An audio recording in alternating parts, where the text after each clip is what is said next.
Hi, welcome to my channel.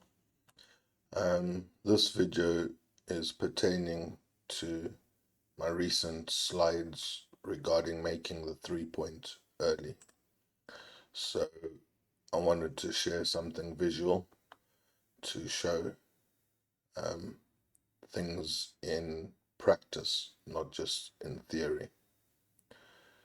So this here, I believe, is the original game. So I was playing a 1-point game against someone. They opened with 5-3, and I opened, and they made the usual play. And I played my way, which is to go to 16 point, which obviously XG does not agree with. Now, my opponent made some other mistakes as well when they were playing, and you could argue that I won this game because of those mistakes. This is a position it ends up with. I'm quite a good favorite to win a gammon. And it all started with me not making my 3-point. But my opponent made some mistakes. Like, for example, here, they should have come out to the 18, but they tried to build. That's a mistake. So I didn't want people to argue that the only reason my play won was because I played my opponent, an opponent who made errors, and it's those other errors that helped me win, not the way I played my opening 5-3. There's also a few moves that XG did not agree with me on. This one, for example. So this is the opening. XG wants me to make the 2-point because it doesn't want me to leave this blot on the 10 vacant. Probably also wants me to destack my 6-point and use these spare checkers. So that's a reason why XG marked me down.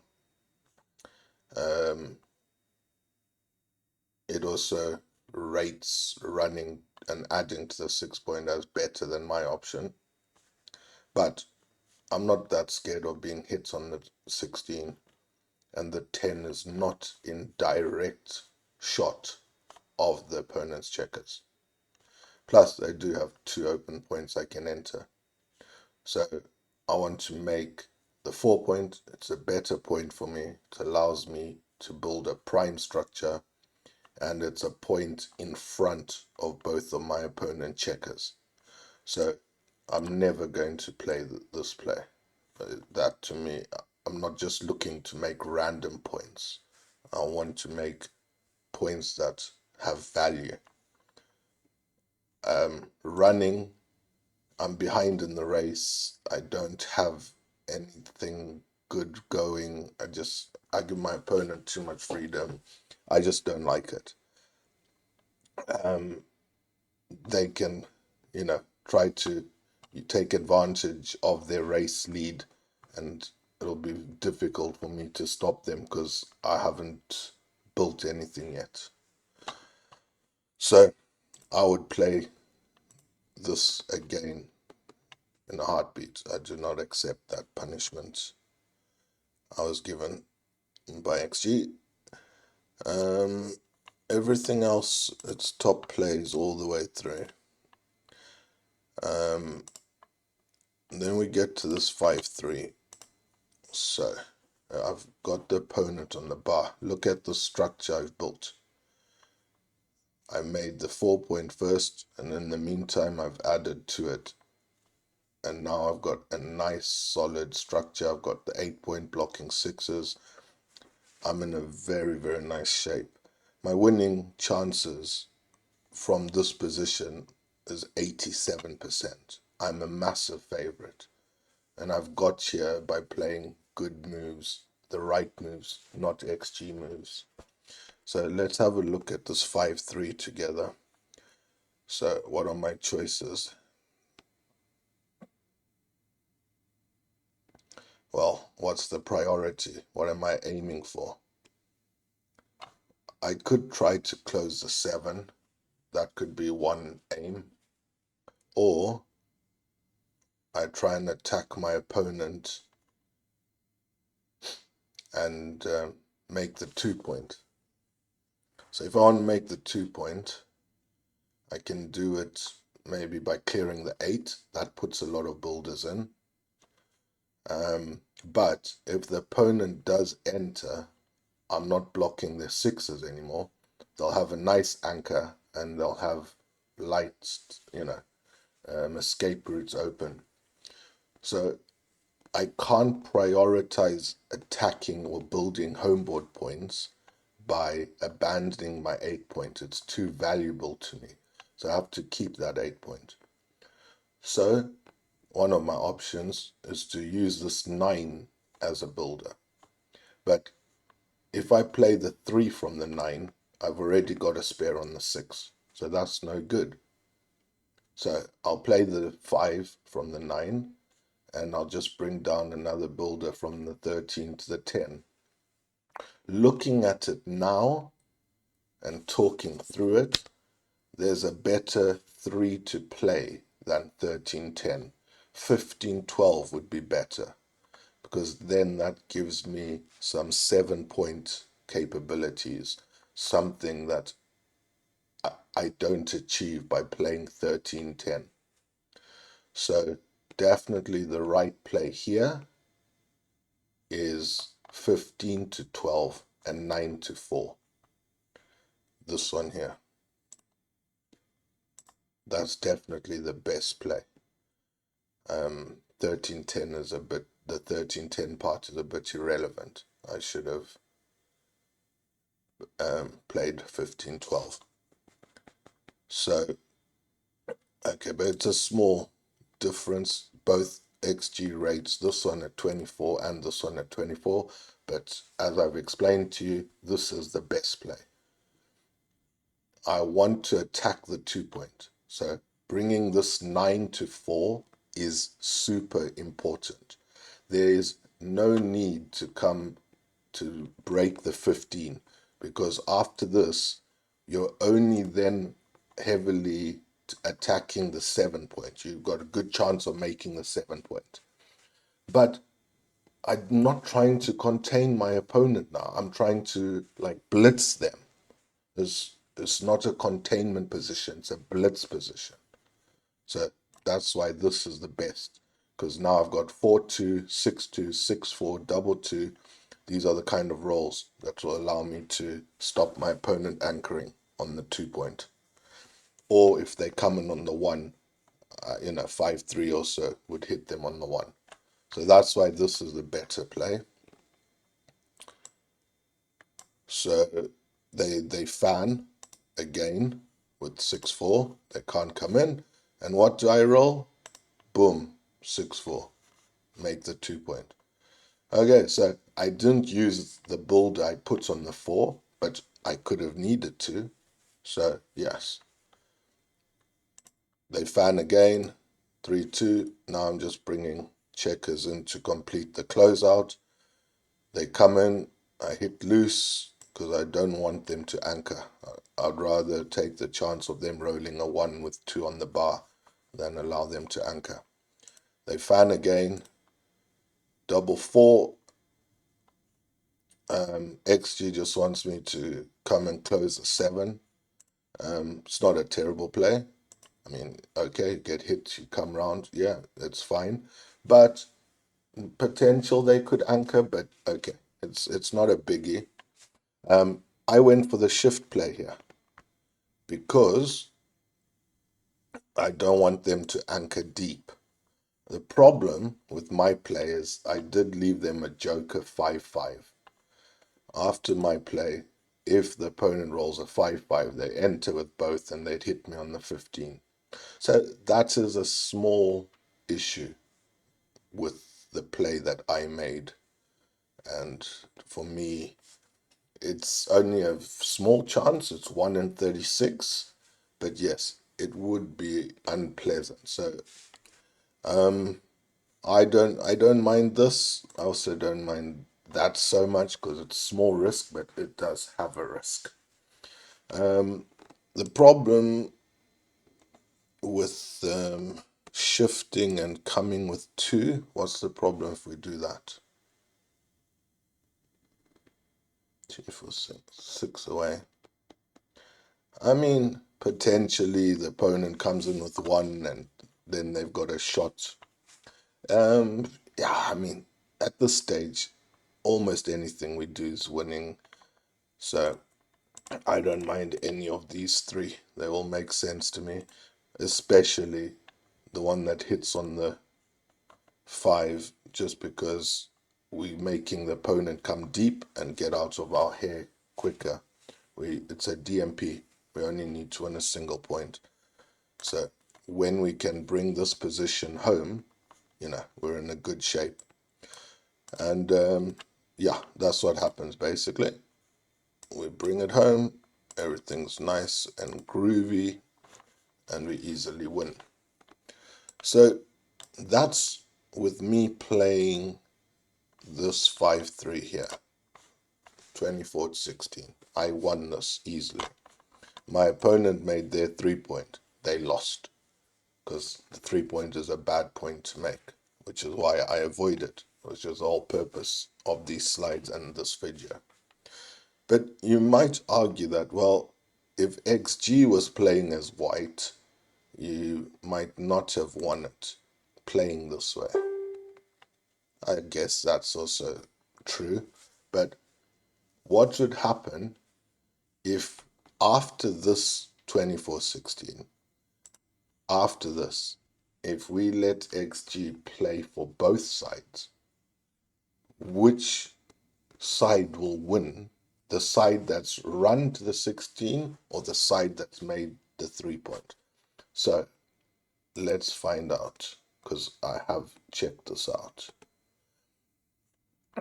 Here we go. So it's using the same dice from the original match, but this time it's XG playing against itself. So white's made the 3.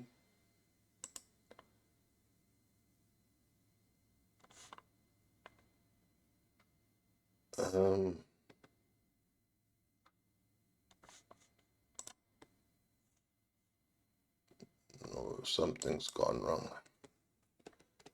Recent. This one. There we go. So yes, I've run, and now we let XG play. So white rolled the 5-5, red fanned, blah blah. Like all the moves are what XG thinks the best moves are. The only difference was this opening play where I made it play to the 16. So we'll just go to the end and we can see how the game develops. Look at white structure, deep points, open points on the 4 and 5. Red's got much more of a priming structure. And there we go. As you can see, white's not in great shape, and red wins quite comfortably. So red's won. So even after playing 24-16, XG was still able to win as red, to take over my game after that opening play. XG won as red. So the control experiment is now to say, okay, what if XG played the whole game choosing its own moves? So that would mean that XG would make the 3-point and not run to the 16 as red. So this is what happens. 3-point, 3-point, and the game plays on from here. This is all XG playing.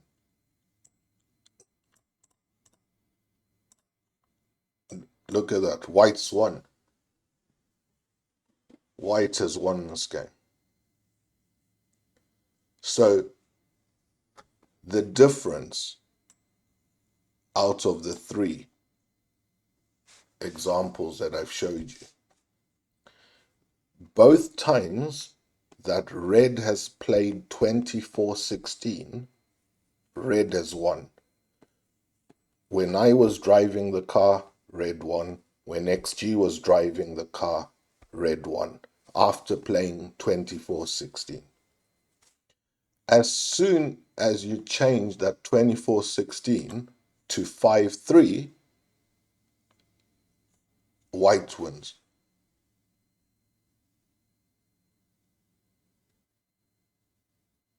That's got to tell you something. That's got to tell you that making the 3-point as red was not a good starting point to win this game.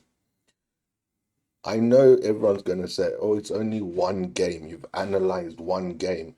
You have to have an abundance of sample size to show what you're doing, that it's not just a one-off. But you got to start somewhere.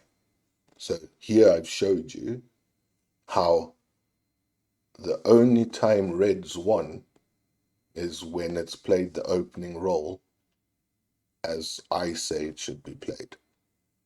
The one time red makes a 3-point, red loses.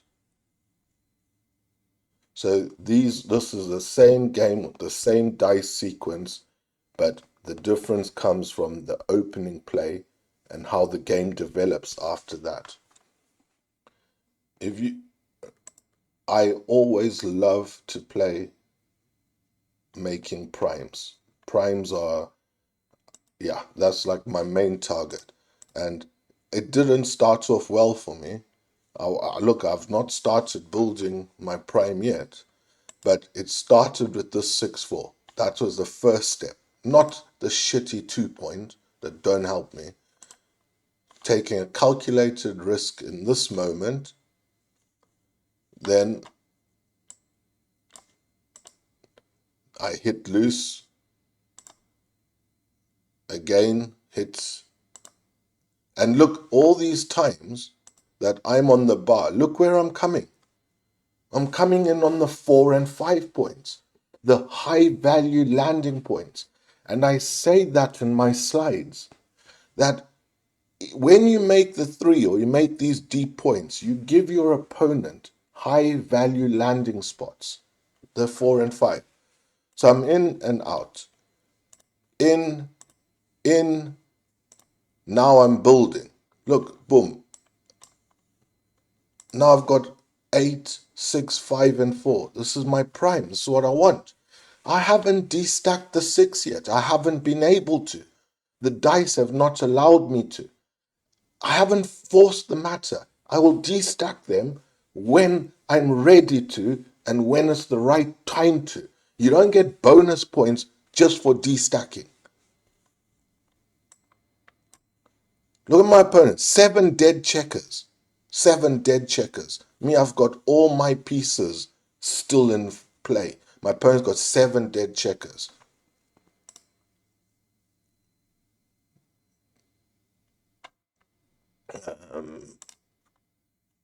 Yeah, here I couldn't attack anywhere, so I just consolidate, stop my opponent hitting me with momentum.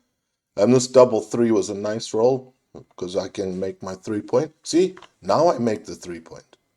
I destack. Now I do it because now's the time to do it. Look how strong this is. I'm now good favorite to win.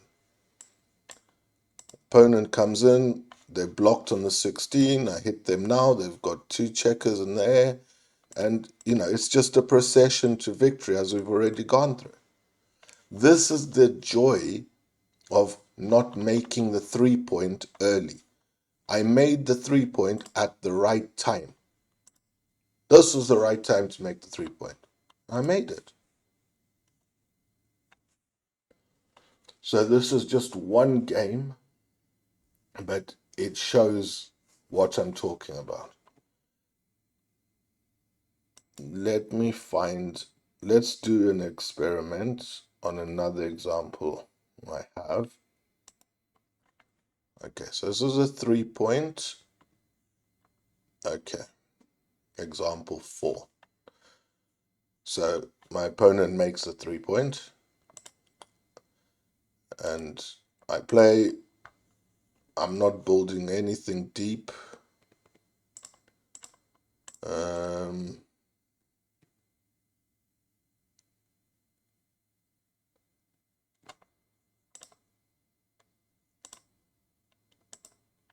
One. This was a messy game, but basically, look at that. I had to make this point. I don't like it, but what can I do? I can't cover the 7-point. I'm stuck. There's nothing to do. So I'm forced to make the 3-point. I had to. But it wasn't with an opening 5-3. Look at my opponent's. I prefer my structure to this. It's porous, and my structure is only going to get better. Look now, who's got the better structure? Stuck on the 2-point, you only got 3s to escape. I've turned the swell around now. Opponent's crunching, so threat against me is reduced. Now I'm just looking to try make the 20 my 5-point. There we go. Boom. 6 prime, 3 checkers stuck. Cruise to victory.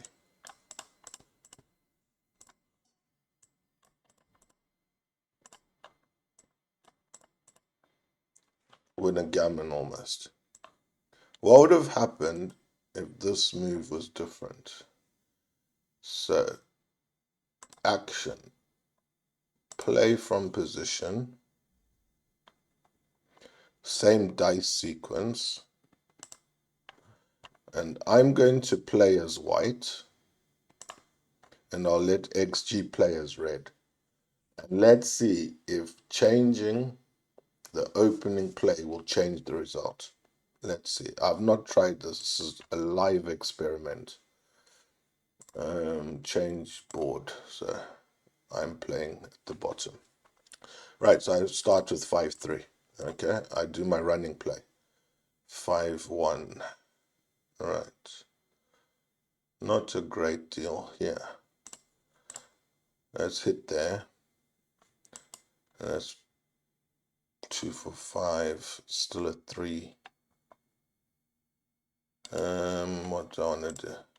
All right, at least now I can attack the 5 and the 7 better, so that must be right. 6-2, we'll just slot 4-1. Okay, let's come up to 20 and close there. Oh, nice. We wanted it to, because we didn't want the opponent to escape.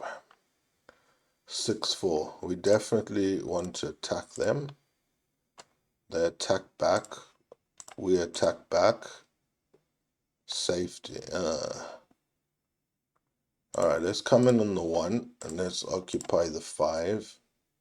4 and 1. Yeah, we have to hit. We'll hit again. At least they've got 2 checkers back. They make a nice homeboard point. Alright, let's cause tempo hit. It came straight in. But still, it's worked out. 6s. 2 there. I'm not going to go deep, so I'll just play from my mid. 4s. I'll hit loose. Okay, 4-3. Can't cover. That was a nice roll for them.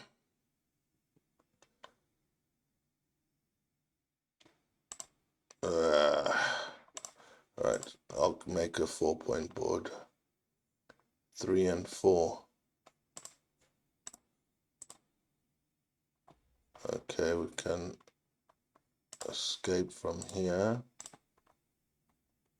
5 and 1. Now let's take a chance, because that 5, we've come in deep. No 4s. Okay, let's do this. 3. Yes, we've got a hit. Yes. Okay, we've got a chance, small chance. Do I try and escape? I think I have to. 5 and 4. 5 there, 4 there. Ooh, oh, nice hit. Nice hit. 2 and 1. Let's come here, because then we block 6s from the 5 point.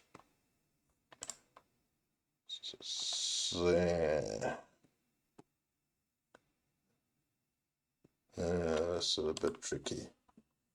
So we played safety, but we could still get attacked there. No, that's not good. And we don't play behind the anchor. Okay, we've got no choice. 4s. Yeah, do we leave? Yeah. All right, let's leave 4s. 5 and 1. That's a 5, that's a 1. No, we don't need to leave a direct shot, so let's just do that. 5 and 1. 4 and 1. That's nice. Gone. Okay, we don't get to hit, but that's still a decent roll for the race. Do we hit now, or do we just start taking checkers off? Let's just start taking checkers off.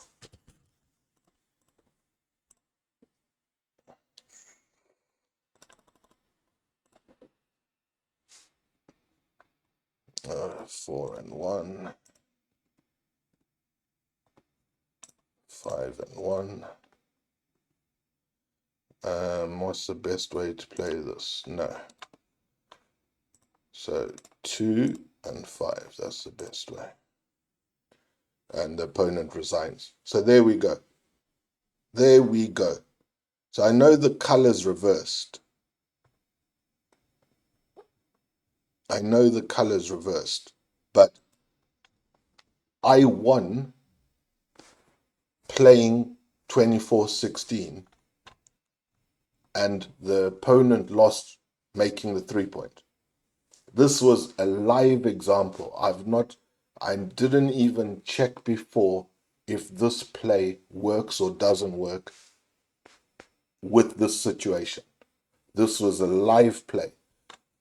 So I'm going to save this now. So it was example 4 replay. Example 4, 24-16 play. So I'm going to save it as that. Right. So I'll remind you. Let's go through it again. There, I didn't make the 3-point. I played my way. A few other moves that XG doesn't agree with, but I tried to explain to you why I made the plays I made. What's my PR? 8. 8 PR. Ugh, but I won. So in the end, I put checkers where I wanted them to go, and I built the structure I wanted to build, and I won. Let's go back to the original. So it was example 4. Yeah, this is original.